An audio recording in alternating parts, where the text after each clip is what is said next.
Good morning. Today is November 8th. It would have been Grandma Johnson's 77th birthday today. I know we all miss her. And it's also Chapter 8 of Miss Peregrine's Home for Peculiar Children. So let's get started.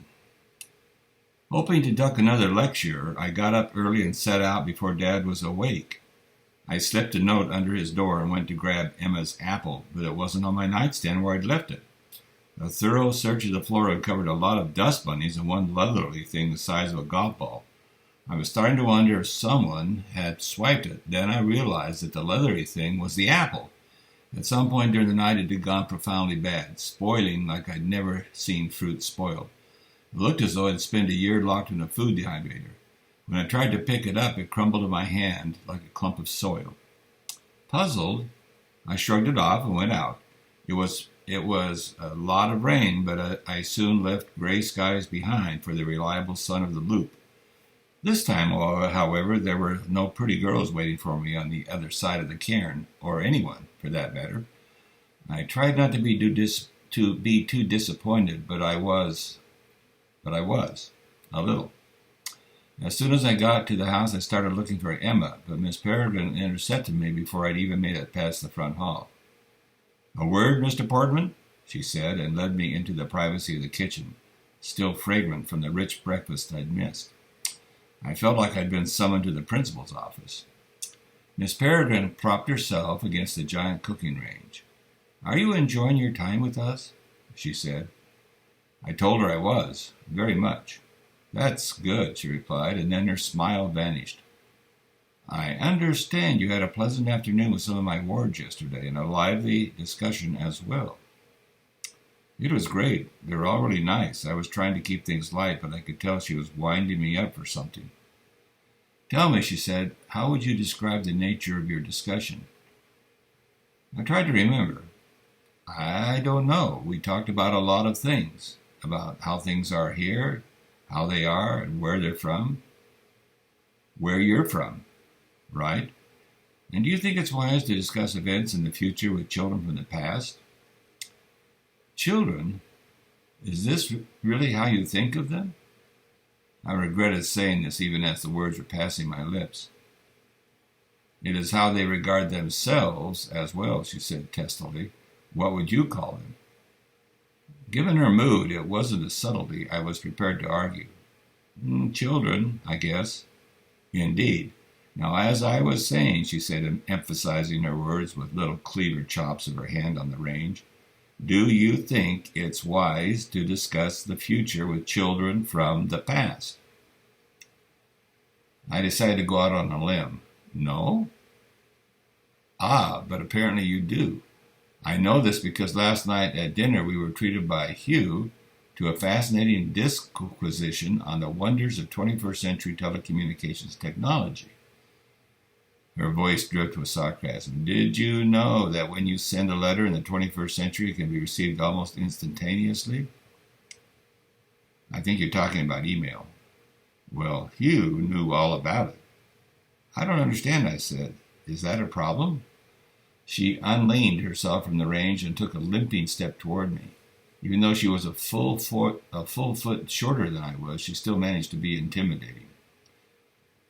"As an Embrine, it is my sworn duty to keep those children safe, and above all, that means keeping them here, in the loop, on this island. Okay? Yours is a world they could never be a part of, Mr. Portman, so what's the use in filling their heads with grand talk about the exotic wonders of the future? Now you've got half the children begging for a jet airplane trip to America, and the other half dreaming of the day when they can own their own telephone computer like yours." "I'm sorry, I didn't realize. This is their home. I've tried to make it as fine a place as I could. But the plain fact is they cannot leave, and I'd appreciate it if you didn't make them want to." "But why can't they?" She narrowed her eyes at me for a moment and then shook her head. "Forgive me, I continue to underestimate the breadth of your ignorance." Miss Peregrine, who seemed to be constitutionally incapable of idleness, took a saucepan from the stove top and began scouring it with a steel brush. I wonder if she's ignoring my question or simply weighing how best to dumb down the answer. When the pan was clean, she clapped it back on the stove and said, "They cannot linger in your world, Mr. Portman, because in a short time they would grow old and die." "What do you mean, die?" "I'm not certain how I can be more direct. They'll die, Jacob," she spoke tersely, as if wishing to put the topic behind us as quickly as possible. "It may appear to you that what we found is a way to cheat death, but it's an illusion. If the children loiter too long on your side of the loop, all the many years from which they have abstained will descend upon them at once in a matter of hours." I pictured a person swiveling up and crumbling to dust, like the apple on my nightstand. "That's awful," I said with a shudder. "The few instances of it that I have had the misfortune to witness are among the worst memories of my life, and let me assure you I've lived long enough to see some truly dreadful things." "Then it's happened before?" "To a young girl under my own care, regrettably. A number of years ago, her name was Charlotte. It was the first and last time I ever took a trip to visit one of my sister Brines. And in that brief time, Charlotte managed to evade the older children who were minding her and wandered out of the loop. It was 1985 or 86 at that time, I believe. Charlotte was roving blithely around the village by herself when she was discovered by a constable. When she couldn't explain who she was or where she'd come from, not to his liking, however, the poor girl was shipped off to a child welfare agency on the mainland. It was 2 days before I could reach her, and by that time she'd aged 35 years. "I think I've seen her picture," I said, "a grown woman in little girl's clothes." Miss Peregrine nodded somberly. "She never was the same after that not right in the head." "What happened to her?" "She lives with Miss Nightjar now. Miss Nightjar and Miss Thrush take all the hard cases." "But it's not as if they're confined to the island, is it?" I asked. "Couldn't they still leave now, from 1940? "Yes, and begin aging again as normal. But to what end? To be caught up in a ferocious war? To encounter people who fear and misunderstand them? And there are other dangers as well. It's best to stay here." "What other dangers?" Her face clouded as if she regretted having brought it up. "Nothing you need to concern yourself with. Not yet, at least." With that, she shooed me outside. I asked again what she meant by other dangers, but she shut the screen door in my face. "Enjoy the morning," she chirped, forcing a smile. "Go find Miss Bloom. I'm sure she's dying to see you." And she disappeared into the house. I wandered into the yard, wondering how I was supposed to get the image of that withered apple out of my head. Before long, though, I did. It's not that I forgot. It just stopped bothering me. It was the strangest thing. Resuming my mission to find Emma, I learned from Hugh that she was on a supply run to the village, so I settled under the shade of the tree to wait. Within 5 minutes, I was half asleep in the grass, smiling like a dope, wondering serenely what might be going on the menu for lunch. It was as if just being here had some kind of narcotic effect on me. Like the loop itself was a drug, a mood enhancer and a sedative combined. And if I stayed too long, I'd never want to leave. If that were true, I thought, it would explain a lot of things, like how people could live in the same day over and over for decades without losing their minds. Yes, it was beautiful, and life was good. But if every day were exactly alike, and if the kids really couldn't leave, as Miss Peregrine had said, then this place wasn't just a heaven, but a kind of a prison, too. It was so hypnotizingly pleasant that it might take a person years to notice, and by then it would be too late. Leaving would be too dangerous. It's not even a decision, really. You stay. It's only later, years later, that you begin to wonder what might have happened if you hadn't. I must have dozed off because around mid-morning I woke to something nudging my foot. I cracked my eye to discover a little humanoid figure trying to hide inside my shoe, but it had gotten tangled in the laces. It was stiff-limbed and awkward, half a hubcap tall, dressed in army fatigues. I watched it struggle to free itself for a moment and then go rigid, a wind-up toy on its last wind. I tied my shoe to extricate it, and then turned it over, looking for the wind-up key, but I couldn't find one.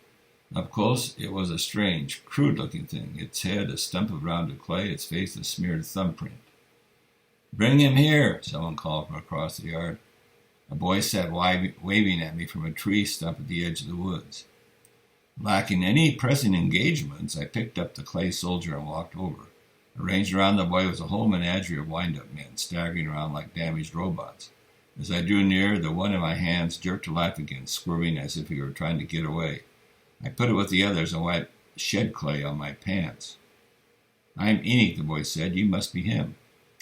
I guess I am, he replied. I replied. Sorry if he bothered you, he said, hurting the one I'd returned back to the others. They get ideas, see, ain't properly trained yet, only made 'em last week. He spoke with a slight Cockney accent.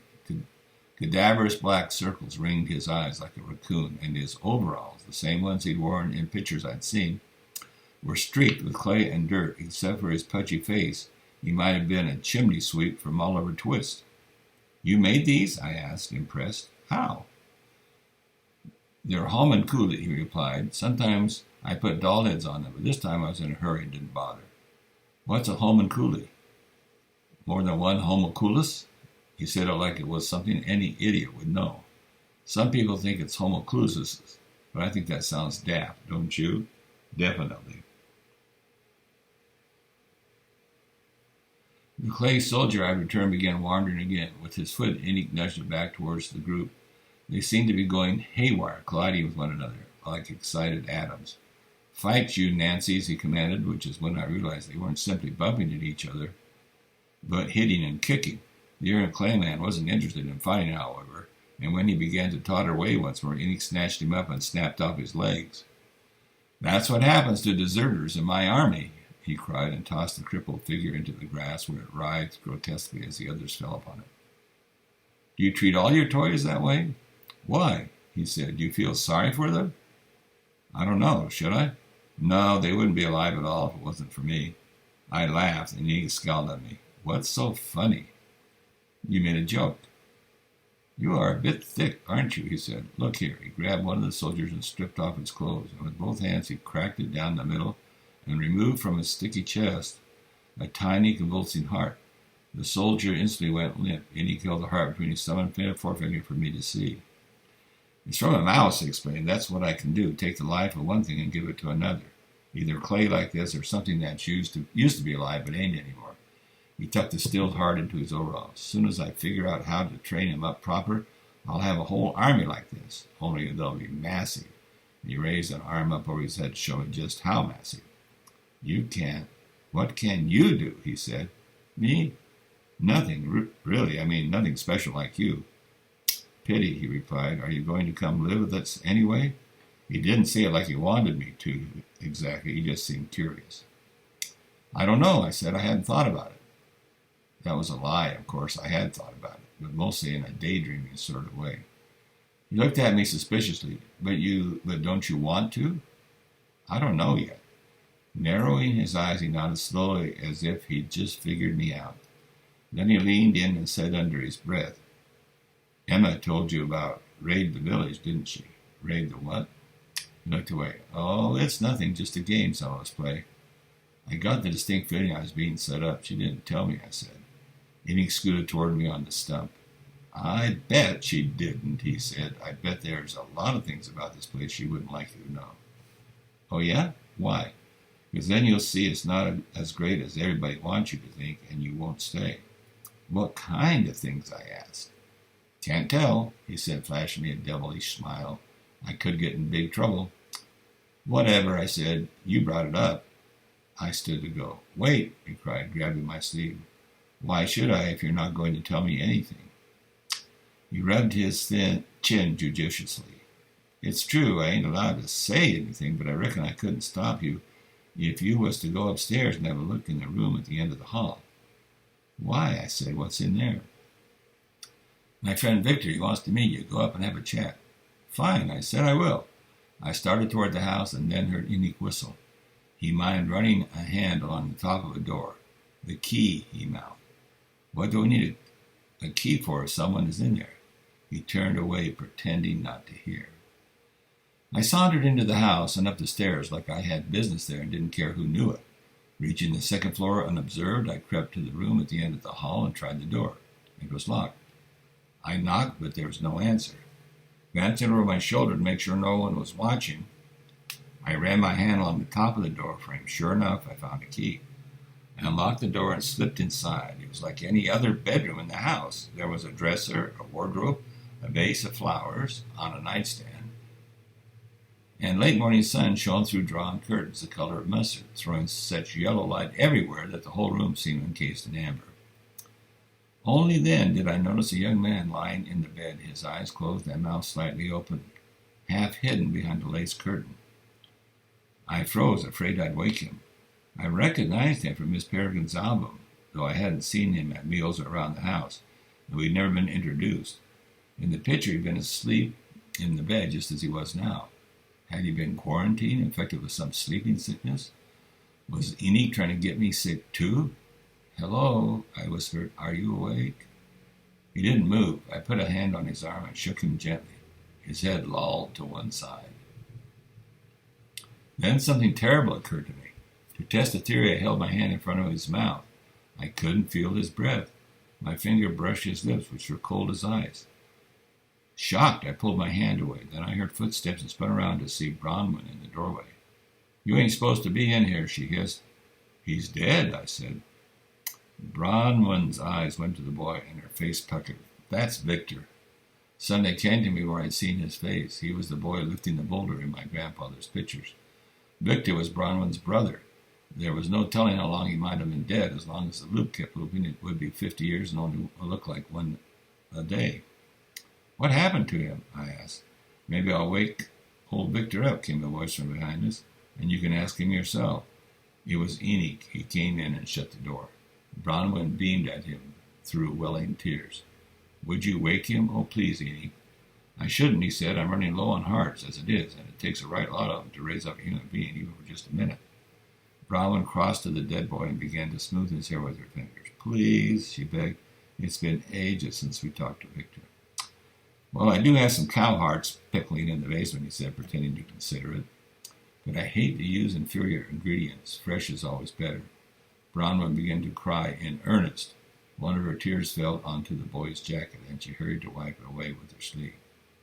"Don't get so choked," Enoch said. "You know I can't stand it. Anyway, it's cruel waking Victor. He likes it where he is." "Where is that?" I said. "Who knows? But whenever we rouse him for a chat, he seems in a dreadful hurry to get back." "What's cruel is you toying with Bronwyn like that and tricking me," I said. "What if Victor's dead? Why don't you just bury him?" Bronwyn flashed me a look of utter derision. "Then we'd never get to see him," she said. "That stings, mate," said Enoch. "I only mentioned coming up here because I wanted you to have all the facts, like I'm on your side." "Yeah, what are the facts then? How did Victor die?" Bronwyn looked up. "He got killed by an..." "Ow!" she squealed as Enoch pinched the back of her arm. "Hush," she cried. "It ain't for you to tell." "This is ridiculous," I said. "If neither of you will tell me, I'll just go ask Miss Peregrine."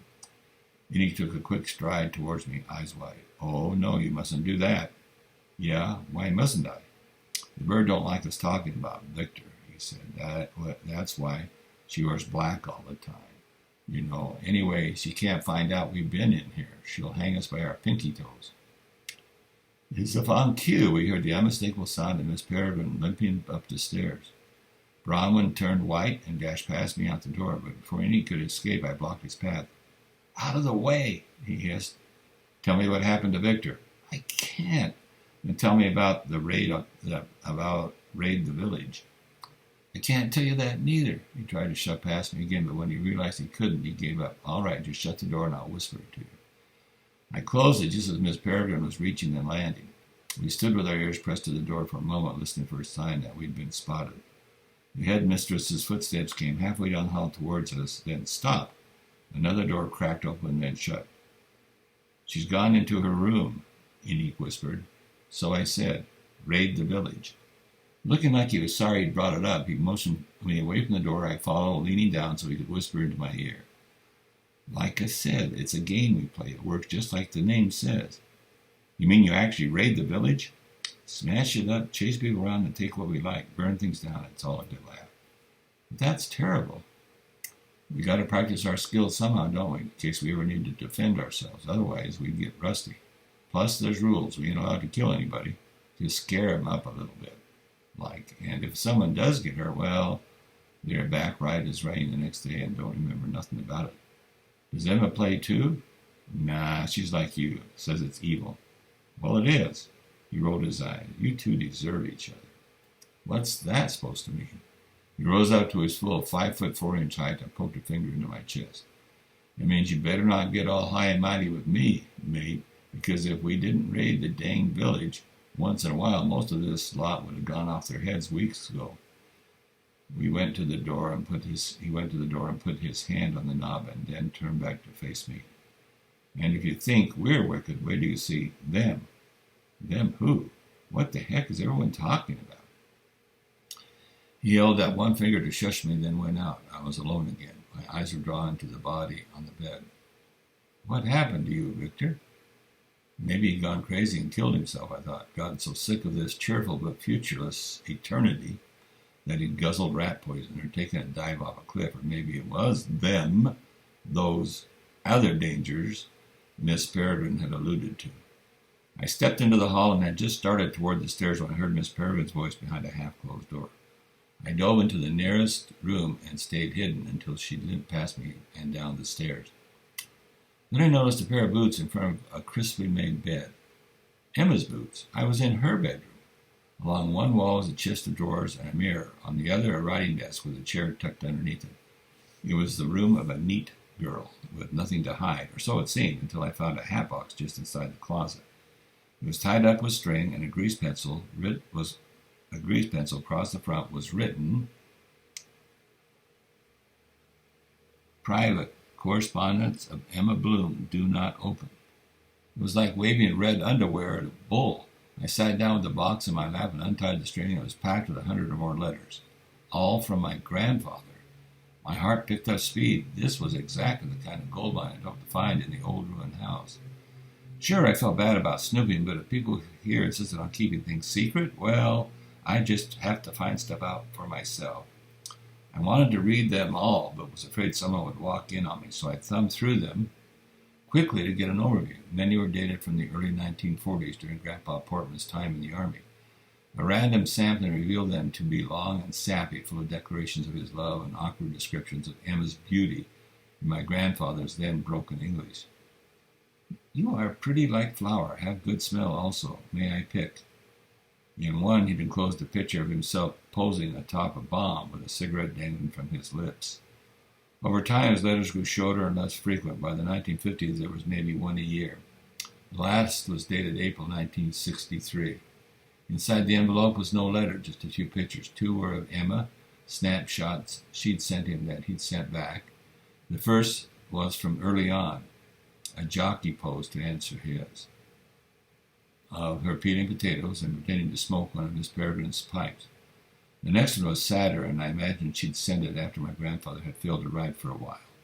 The last photo, the last thing he'd ever sent her, in fact, showed my grandfather in middle age, holding a little girl. "Remind you of anything?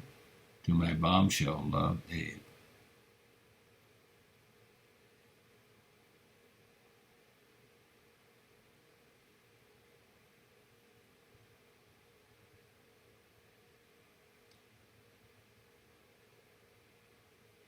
I had to stare at the last picture for a minute before I realized who the little girl was. It was my Aunt Susie, maybe 4 years old then. After that, there were no more letters. I wondered how much longer Emma had continued writing to my grandfather without receiving a reply, and what he'd done with her letters. Thrown them out? Stashed them somewhere? Surely it had to be one of those letters that my father and aunt had found as kids, that made them think their father was a liar and a cheat. How wrong they were. I heard a throat clear behind me, and I turned to see Emma glaring from the doorway. I scrambled to gather the letters, my face flushing, but it was too late. I was caught. "I'm sorry, I shouldn't be in here." "I'm bloody well aware of that," she said, "but by all means don't let me interrupt your reading." She stamped over to her chest of drawers, yanked one out, and threw it clattering to the floor. "While you're at it, why don't you have a look through my knickers, too?" "I'm really, really sorry," I repeated. "I never do things like this." "Oh, I shouldn't wonder. Too busy peeping in ladies' windows, I suppose." She towered over me, shaking with anger, while I struggled to fit all the letters back into the box. There's a system, you know. Just give them here. You're mucking everything up. She sat down and pushed me aside, emptying the box onto the floor and sorting the letters into piles with the speed of a postal worker. Thinking it was best to shut my mouth, I watched meekly while she worked. When she calmed a little, she said, "So you want to know about Abe and me, is that it? Because you could have just asked." I didn't want to pry. Rather a moot point now, wouldn't you say? I guess. So, what is it you want to know? I thought about it. I wasn't really sure where to start. Just what happened. All right, then, we'll skip to the nice bits and go right to the end. It's simple, really. He left. He said he loved me and promised to come back one day, but he never did. But he had to go, didn't he? To fight. He had to? I don't know. He said he wouldn't be able to live with himself if he sat out the war while his people were being hunted and killed. Said it was his duty. I suppose duty meant more to him than I did. Anyhow, I waited. I waited and worried through that whole bloody war, thinking every letter that came was a death notice. Then, when the war was finally over, he said he couldn't possibly come back. Said he'd go stark raving. Said he'd learned how to defend himself in the army, and he dang well didn't need a nanny like the bird to look after him anymore. He was going to America to make a home for us, and then he'd send for me. So I waited more. I waited so long that if I'd actually gone to be with him, I wouldn't have been 40 years old by then. He'd taken up with some commoner, and that, as they say, was that. I'm sorry. I had no idea. It's an old story. I don't drag it out much anymore. You blame him for being stuck here? I said. She gave me a sharp look. Who says I'm stuck? Then she sighed. No, I don't blame you. I'm just missing, that is all. Still? Every day. She finished sorting the letters. There you have it, she said, clapping the lid on them. The entire history of my love life in a dusty box in the closet. She drew a deep breath and shut her eyes and pinched the bridge of her nose. For a moment I could almost see the old woman hiding behind her smooth features. My grandfather had trampled her poor pining heart, and the wound was still raw, even these many years later. I thought of putting my arm around her, but something stopped me. Here was this beautiful, funny, fascinating girl who, miracle of miracles, really seemed to like me. But now I understood that it wasn't me she liked. She was heartbroken for someone else, and I was merely a stand-in for my grandfather. That's enough to give anyone pause. I don't care how thieving you are. I know guys who are grossed out by the idea of dating a friend's ex. By that standard, dating your grandfather's ex would be practically a non-starter. The next thing I knew, Emma's hand was on my arm, then her head was on my shoulder, and I could feel her chin tracking slowly towards my face. This was kiss-me body language, if there ever was such a thing. In a minute, our faces would be level, and I'd have to choose between locking lips or seriously offending her by pulling away. And I'd already offended her once. It's not that I didn't want to, more than anything I did, but the idea of kissing her 2 feet from a box of obsessively well-preserved love letters from my grandfather made me feel weird and nervous. Then her cheek was against mine, and I knew it was now or never, so I said the first mood-killing thing that popped into my head. Is there something going on between you and Enoch? She pulled away instantly, looking at me like I'd suggested we dine on puppies. What? No. Where on earth did you get a twisted idea like that?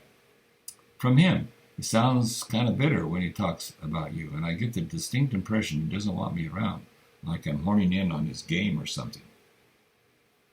Her eyes kept getting wider. First of all, he doesn't give any game to horn in. Doesn't have any game to horn in on. I can assure you that he's a jealous fool and a liar. Is he? Is he which? A liar? She narrowed her eyes. Why? What kind of nonsense has he been spouting?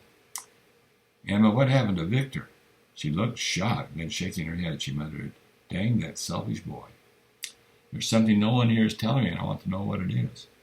I can't, she said. That's all I've been hearing. I can't talk about the future. You can't talk about the past.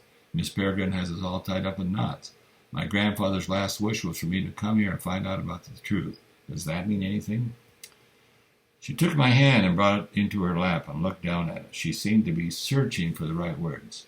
You're right, she said finally. There is something. Tell me. Not here, she whispered. Tonight. We arranged to meet late that night when my dad and Miss Peregrine would be asleep. Emma insisted it was the only way because the walls had ears and it was impossible to strip off together during the day without arousing suspicion. To complete the illusion, we had nothing to hide, we spent the rest of the afternoon hanging out in the yard, in full view of everyone. And when the sun began to set, I walked back to the bog alone. It was another rainy evening in the 21st century. By the time I reached the pub, I was thankful just to be somewhere dry. I found my dad alone, nursing a beer at a table, so I pulled up a chair and began fabricating stories about my day while toweling off my face with napkins, something I was beginning to discover about lying. The more I did it, the easier it got. He was hardly even listening. Huh? He'd say. That's interesting. And then his gaze would drift off and he'd take another swig of beer. What's up with you? I said. Are you still angry at me? No, nothing like that, he was about to explain, but waved it away. It's stupid. Dad, come on. It's just, this guy showed up a couple of days ago, another birder. Someone you know? He shook his head. Never seen him before. At first I thought he was just some part-time enthusiast yahoo, but he keeps coming back to the same sites, the same nesting grounds, taking notes. He definitely knows what he's doing. And today I saw him with a banding cage and a pair of predators. So I know he's a pro. Predators? Binoculars, real serious glass. He wadded up his paper placemats, re-smoothed it 3 times. Now, a nervous habit. It's just that I thought I had a scoop on this bird population, I really wanted this book to be something special. And then this guy comes along. Jacob? This no good guy. He laughed. Thank you, son. That'll do. It will be special, I said reassuringly.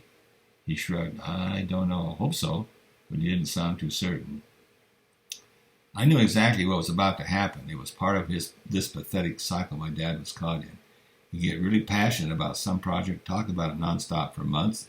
Then, inevitably, some tiny problem would crop up and throw sand in the gears, and instead of dealing with it, he'd let it completely overwhelm him. Next thing you know, the project would be off, and he'd be on to the next one, and the cycle would start again. He got discouraged too easily. It was the reason why he had a dozen unfinished manuscripts locked in his desk, and why the bird story he tried to open with Aunt Susie never got off the ground, and why he had a bachelor's degree in Asian languages but had never been to Asia. He was 46 years old and still trying to find himself, still trying to prove he didn't need my mother's money. What he really needed was a pep talk that I didn't feel at all qualified to give. So instead, I tried to subtly change the subject. Where's the interloper? Staying, I asked. I thought we had the only rooms in town. I assume he's camping, my dad replied. In this weather? It's kind of a hardcore ornithology geek thing, roughing it to get you closer to your subjects, both physically and psychologically. Achievement through adversity and all that. I laughed. Then why aren't you out there, I said. Then immediately wished I hadn't. Same reason my book probably won't happen. There's always someone more dedicated than I am. I shifted awkwardly in my chair. I didn't mean it like that. What I meant was, shh, Dad stiffened, glancing furtively towards the door. Look quick, but don't make analysis. He just walked in. I shielded my face with the menu peeking over the top. A scruffy-looking bearded guy stood in the doorway, stamping water from his boots. He wore a rain hat and dark glasses, and what appeared to be several jackets layered on top of one another, which made him look both fat and vaguely transient. I love the homeless Santa Claus thing he's got going, I whispered. Not an easy look to pull off. Very next season. He ignored me. The man bellied up to the bar, and conversations around him quieted a notch or two. Kev asked what he'd like, and the man said something, and Kev disappeared into the kitchen. He stared straight ahead as he waited, and a minute later came back and handed the guy a doggy bag. He took it, dropped some bills on the bar, and went to the door. Before leaving, he turned to slowly scan the room. Then, after a long moment, he left. What did he order? My dad shouted when the door had swung shut. A couple of steaks, Kev replied, and said he didn't care how they were cooked, so that he got him 10 seconds aside rare. No complaints. People began to mutter and speculate, the volume of their conversations rising again. Raw steak, I said to my father. You gotta admit, even for an ornithologist, that's a little weird. Maybe he's a raw foodalist. Dad replied, yeah, right. Maybe he got tired of feasting on the blood of lambs. Dad rolled his eyes. That man obviously has a camp stove. He probably just prefers to cook out in the open. In the rain? And why are you defending him anyway? I thought he was your arch nemesis. I don't expect you to understand, he said, but it would be nice if you didn't make fun of me, and he stood up to go to the bar. A few hours later, my dad stumbled upstairs, reeking of alcohol, and flopped onto his bed. He was asleep instantly, ripping out monster snores. I grabbed a coat and set out to meet Emma. No sneaking necessary. The streets were deserted and so quiet you could almost hear the dew fall. Clouds stretched thinly across the sky, with just enough moonlight glowing through it to light my way. As I crested the ridge, a prickly feeling crept over me, and I looked around to see a man watching me from a distant outcropping. He had his hands raised to his face and his elbows splayed out like he was looking through binoculars. The first thing I thought was, dang, I'm caught, assuming it was one of the sheep farmers out on watch playing detective. But if so, why wasn't he coming over to confront me? Instead, he just stood and watched, and I watched back. Finally, I figured if I'm caught, I'm caught, because whether I went back now or kept going, one way or the other, word of my late-night excursion would circle back to my dad. So I raised my arm in a one-fingered salute and descended into the chilly fog. Coming out of the cairn, it looked like the clouds had been peeled back and the moon pumped up like a big yellow balloon, so bright I almost had to squint. A few minutes later, Emma came wading through the bog, apologizing and talking a mile a minute. Sorry I'm late. It took ages for everyone to get to bed. And then on my way out, I stumbled over Hugh and Fiona snogging each other's faces off in the garden, but don't worry. They promised not to tell if I didn't. She threw her arms around my neck. I missed you, she said. Sorry about before. I am too, I said, patting her back awkwardly. So let's talk. She pulled away. Not here. There's a better place, a special place. I don't know. She took my hand. Don't be that way. You'll adore it, I promise. And when we get there, I'll tell you everything. I was pretty certain it was a plot to get me to make out with her, and had I been any older or wiser, one of those guys from whom makeout sessions with hot girls are so frequent as to be of no consequence, I might have had the emotional and hormonal fortitude to demand that we have our talk right then and there. But I was none of those things. Besides, there was the way she beamed at me, smiling with her whole self, and how a coy gesture like tucking her hair back could make me want to follow her, help her do anything she asked. I was hopelessly outmatched. I'll go, but I'm not going to kiss her, I told myself. I repeated it like a mantra as she led me across the bog. Do not kiss. Do not kiss. We headed for town, but veered off toward the rocky beach that looked out onto the lighthouse, picking our way down the steep path to the sand. Reaching the water's edge, she told me to wait and ran off to retrieve something. I stood watching the lighthouse beam wheel round and wash over everything. A million seabirds sleeping in the pitted cliffs, giant rocks exposed by the low tide, a rotted skiff drowning in the sand. When Emma came back, I saw that she had changed into her swimsuit and was holding a pair of snorkel masks. Oh, no way, I said, no way. You might want to strip to your skivvy, she said, looking doubtful at my jeans and coat. Your outfit's all wrong for swimming. That's because I'm not going swimming. I agreed to sneak out and meet you in the middle of the night. Fine, but just to talk, not to... We will talk, she insisted. Underwater in my boxers? She kicked sand at me and started to walk away, but then turned and came back. I'm not going to attack you if that's what you're in a fit about. Don't flatter yourself. I'm not. Then quit mucking about and take off those silly trousers, and then she did attack me, wrestling me to the ground, struggling to remove my belt with one hand while rubbing sand in my face with the other. Blah! I cried, spitting out sand. Dirty fighter, dirty fighter. I had no choice but to return the favor with a fistful of my own, and pretty soon things developed into a no-holds-barred sand fight. When it was over, we were both laughing and trying in vain to brush it all out of our hair. Well, now you need a bath, so you might as well get in the danged water. Okay, fine. The water was shockingly cold at first, not a great situation vis-a-vis wearing only boxer shorts. But I got used to the temperature pretty quickly. We waded out past the rocks where, lashed to a depth marker, was a canoe. We clambered into it, and Emma handed me an oar, and we both started paddling. She headed toward the lighthouse.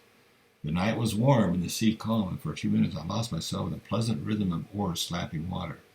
About 100 yards from the lighthouse, Emma stopped paddling and stepped overboard. To my amazement, she did slip under the waves, but stood up, submerged only to her knees. Are you on a sandbar or something? I asked. Nope. She reached into the canoe, pulled out a little anchor, and dropped it. It fell about 3 feet, first stopping with a metallic clang. A moment later, the lighthouse beam swept past, and I saw the hull of a ship stretching beneath us on all sides. A shipwreck! Come on, she said, we're nearly there, and bring your mast. She started walking across the wrecked boat's hull. I stepped out gingerly and followed. To anyone watching from the shore, it would look like we were walking on water. How big is this thing anyway? I said. Massive. It's an Allied warship. Hit a friendly mine and sank right here. She stopped. Look away from the lighthouse for a minute, she said. Let your eyes get used to the dark. So we stood facing the shore and waited as a small wave slapped at our thighs. All right, now follow me and take a giant breath. She walked over to a dark hole in the ship's hull. A door, from the look of it, then sat down on the edge and plunged in.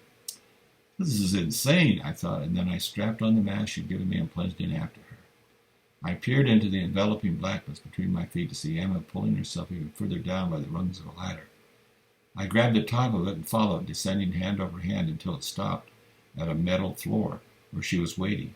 It seemed to be in some sort of cargo hold, though it was too dark to tell much more than that. I tapped her elbow and pointed to my mouth. I need to breathe. She patted my arm condescendingly and reached for a length of plastic tubing that hung nearby. It was connected to a pipe that ran up the ladder to the servant. She put the tube in her mouth and blew, her cheeks puffing out when ever, then took a breath from it and passed it to me. I sucked in a welcome lungful of air. We were 20 feet underwater inside an old shipwreck, and we were breathing. Emma pointed at a doorway in front of us, a little more than a black hole in the murk. I shook my head. Don't want to, but she took my hand as though I were a frightened toddler and led me toward it, bringing the tube along. We drifted through the doorway into total darkness. For a while we just hung there, passing the breathing tube between us. There was no sound but our breaths bubbling up and obscure thuds from deep inside the ship, pieces of the broken hull knocking in the current. If I had shut my eyes, it wouldn't have been any darker. We were like astronauts floating in a starless universe. But then a baffling and magnificent thing happened. One by one the stars came out, here and there, a green flash in the dark. I thought I was hallucinating. But then more lit up, and still more, until a whole constellation surged around us like a million green twinkling stars. Lighting our bodies, reflecting in our masks. Emma held out a hand and flicked her wrist. But rather than producing a ball of fire, her hand glowed a scintillating blue. The green stars coalesced around her, flashing and whirling, echoing her movements, like a school of fish, which I realized is just what it was. Mesmerized, I lost all track of time. We stayed there for what seemed like hours, though it was probably only a few minutes. Then I felt Emma nudge me, and we retreated through the doorway and up the ladder. And when we broke the surface again, the first thing I saw was the great bold stripe of the Milky Way painted across the heavens. And it occurred to me that together, the fish and the stars formed a complete system, coincident parts of the same ancient and mysterious whole. We pulled ourselves onto the hull and took off our masks. For a while we just sat there, like that, half submerged, thighs touching, speechless. What were those? I finally said. We called them flashlight fish. I've never seen one before. Most people never do, she said. They hide. They're beautiful. Yes. And peculiar. Emma smiled. Yeah, they are that too. And then her hand crept onto my knee. And I let it stay there because it felt warm and good in the cool water. I listened for the voice in my head telling me not to kiss her, but it had gone silent. And then we were kissing. The profoundness of our lips touching and our tongues pressing and my hand cupping her perfect white cheek barred any thoughts of right or wrong or any memory of why I had followed her here in the first place. We were kissing, and suddenly it was over. As she pulled away, I followed her face with mine. She put a hand on my chest, at once gentle and firm. I need to breathe, dummy, I laughed. Okay. She took my hands and looked at me, and I looked back. It was almost more intense than kissing, but just looking. And then she said, you should stay. Stay, I repeated. Here, with us. The reality of her words filled her through, and the tingling magic of what had just happened between us numbed out. I want to, but I don't think I can. Why not? I considered the idea, the sun, the feast, the friends, and the sameness, the perfect identical days. You can get sick of anything if you have too much of it, like all the petty luxuries my mother bought and quickly grew bored with.